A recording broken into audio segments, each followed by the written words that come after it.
নমস্কার বন্ধুরা, বগলা কিচেনে আবার স্বাগত। আমি চলে এসেছি নতুন একটা রেসিপি নিয়ে। ছানা দিয়ে একটা তোমার পাতুরি দেখাবো। তাই জন্য তো ছানা লাগবেই। 300 গ্রাম ছানা নিয়ে নিয়েছি কলা পাতা ভালো করে ধুয়ে রেখেছি, পরিষ্কার করে ধুয়ে নিয়েছি। তো এই দুটো হচ্ছে একদম প্রধান উপকরণ, এগুলো তো লাগবে। এবার শুরু করে দিই রেসিপিটা, তোমরা দেখতে থাকো কিভাবে বানাই। কলা পাতাগুলো ভালো করে ধুয়ে নিয়েছি। পাতাগুলো আগুনে একটু সেঁকে নিতে হবে, দু পিঠ ভালো করে একটু সেঁকে না নিলে যখন আমি পাতুরিটা বানাবো, পাতাটাকে মোড়বার সময় পাতাটা কিন্তু চারপাশ দিয়ে ফেটে যাওয়ার চান্স থাকবে।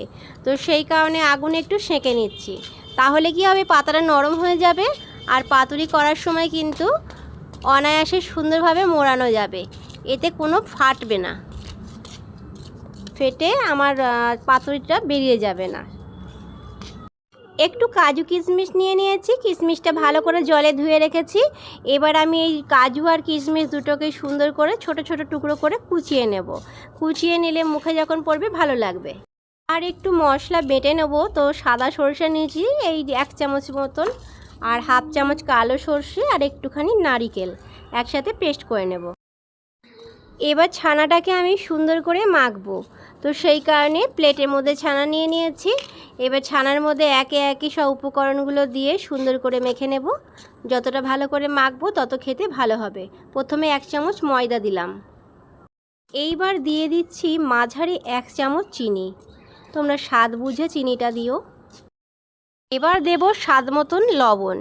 আমার যতটা লবণের দরকার আমি দিয়ে দিলাম, তোমরা বুঝে দিও লবণ। দিয়ে দিচ্ছি মাঝারি 1 চামচ টক দইটা দিলে টেস্টটা বেশ ভালোই লাগে। প্রথমে যেটুকু উপকরণ আমি ছানাতে দিলাম, তো এই উপকরণটুকু দিয়ে আগে ছানাটা আমি সুন্দর করে একবার মাখবো। মাখার পরে আমি আবার বাকি উপকরণগুলো এতে অ্যাড করব।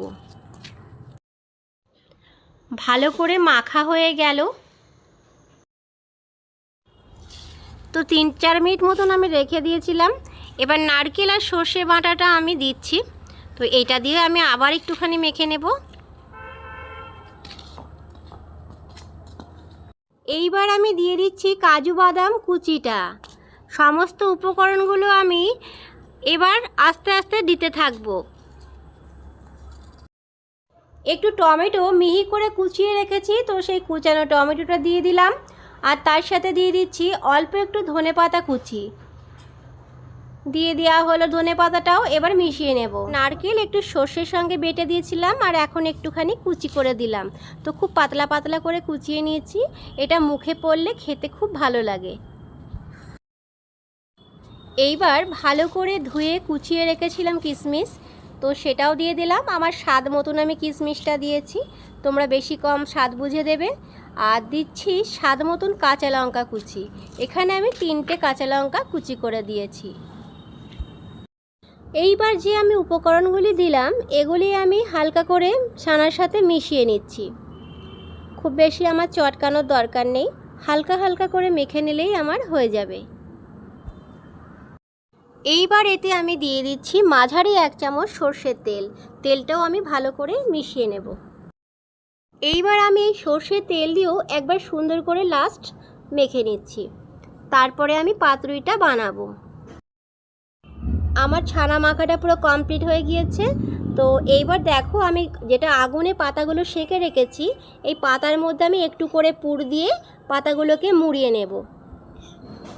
তো দেখো, আমি অল্প অল্প করে পুর নিয়ে পাতাগুলো মুড়িয়ে নিচ্ছি। আমার পুরটা যেহেতু একটু বেশি হয়ে গিয়েছিল, তাই জন্য আমাকে পাতা আর একটু দরকার হয়েছে। তো তোমাদের যেটুকু পাতা দেখিয়েছিলাম, তারপরে আমি আরও একটু কলা পাতা নিয়ে আগুনে সেঁকে নিয়েছি এবং আমি সবকটি পাতুরির আকারে গড়ে নিয়েছি। এইবার আমি ভালো করে ভেজে নেব। তাহলে চলো দেখা যাক কীভাবে বানাই। কড়াইতে আমি অল্প পরিমাণে সরিষার তেল দিয়ে দিয়েছি। কড়াইটা গরম হয়ে গিয়েছিল।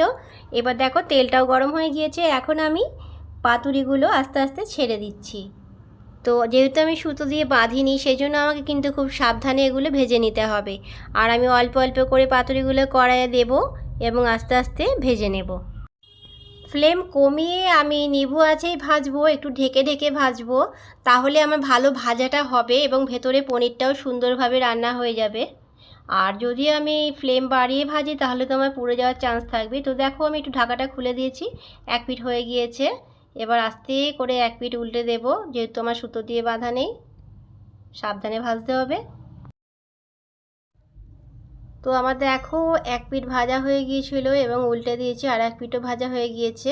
এবার আস্তে আস্তে নামিয়ে নেব এবং বাকিগুলোও দেখো আমি দিয়ে দিয়েছি কড়াইয়ের মধ্যে। তো এগুলোকেও একইভাবেই ভাজবো।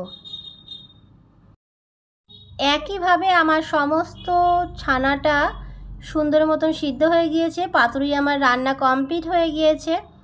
এবার দেখো আমি তোমাদের সার্ভ করে দেখাচ্ছি। যদি আমার রেসিপি তোমাদের পছন্দ হয় প্লিজ একটু সাবস্ক্রাইব আর ফলো করে আমার পাশে থেকো, আর অবশ্যই আমার বাড়িতে বানিও। আশা করছি ভীষণ ভালো লাগবে তোমাদের এই পাতুরিটা খেতে।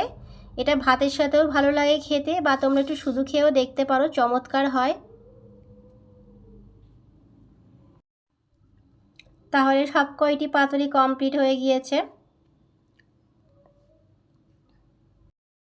আমার ছানার পাতুরি তৈরি হয়ে গিয়েছে। আমি সুন্দর করে প্লেটে সাজিয়ে দিয়েছি এবং একটা খুলে তোমাদেরকে দেখাচ্ছি। দেখো কতটা লোভনীয় দেখতে হয়েছে, খেতে কিন্তু খুবই সুন্দর হয়। এটা শুধু শুধুও খেতে খুব ভালো লাগে এবং ভাতের সাথে খেতেও খুব দুর্দান্ত লাগে। অবশ্যই একবার বাড়িতে বানিও, আশা করছি তোমাদের সকলেরই পছন্দ হবে। আমার এই সম্পূর্ণ রেসিপিটা দেখার জন্য তোমাদেরকে অসংখ্য ধন্যবাদ এবং রইল অনেক অনেক ভালোবাসা। তাহলে দেখা হচ্ছে আবার নতুন রেসিপির সাথে। সকলে ভালো থেকো।